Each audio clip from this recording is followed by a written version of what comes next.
Hi everyone, my name is Tracy, or some of you may know me as Tracy, not the social worker.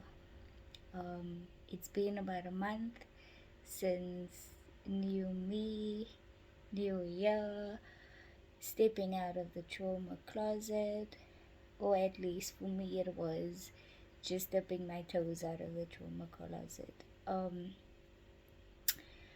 I have been showered with support and comments of how brave I am with getting my story out there. And I thought that this was the perfect time for the first step of actually putting a real face and person to the story. Um, I have had questions. Where am I from? Who am I? I am Tracy. Nieuwenheyzen-Petersen. I am from Cape Town, South Africa. And I just thought that I would start by introducing myself and saying where I'm from. And also just putting a voice to the words, but more than that, just sharing an introduction as to why I am starting to put my story out there. Um, yeah. For years, I was in survival mode. The older I got, the least things affected me, the more I could get up in the morning like nothing happened until I got assaulted after months of knowing my mom's dementia diagnosis. It broke me. I went through therapy and I discovered my biggest fear. Probably something I never knew about myself, and would have never known if it wasn't for the incident. I discovered that I was afraid of being vulnerable. I thought that vulnerability meant weakness. It meant that I was pathetic.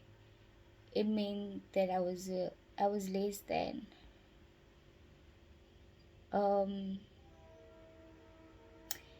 and I had the best therapist, probably for the time and the event, and because I was also the one, probably a hypocrite, being a social worker that doesn't want to go for therapy because they didn't have the best of experiences as a child.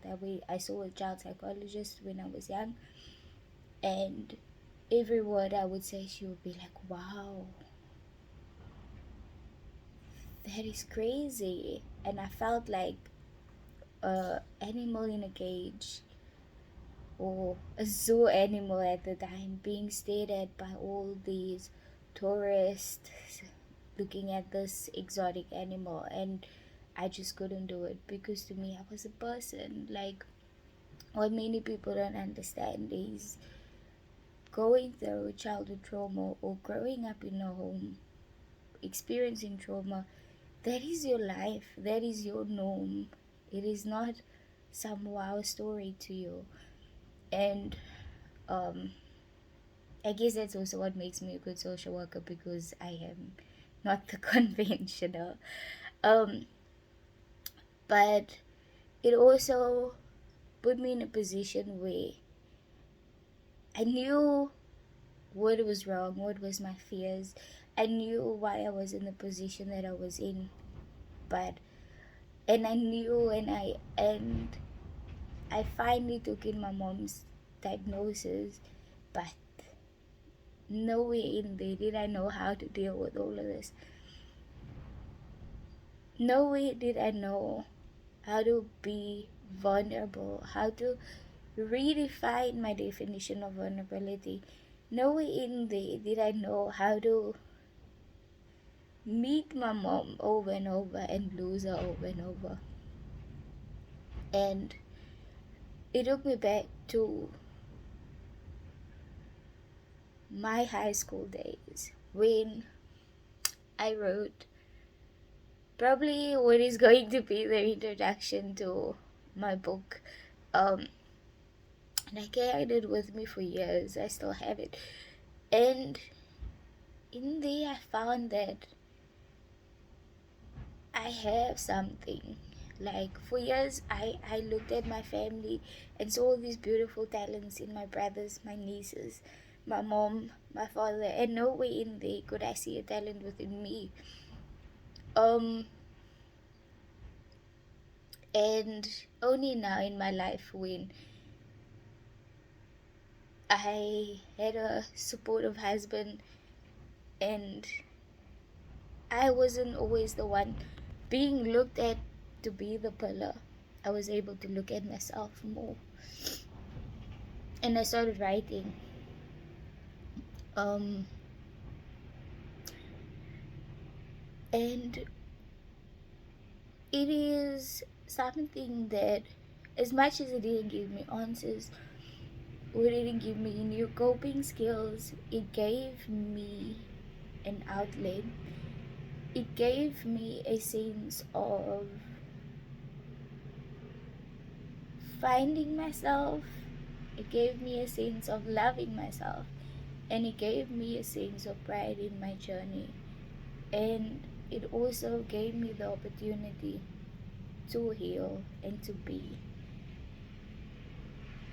Um, and I'm not going to say that it's easy.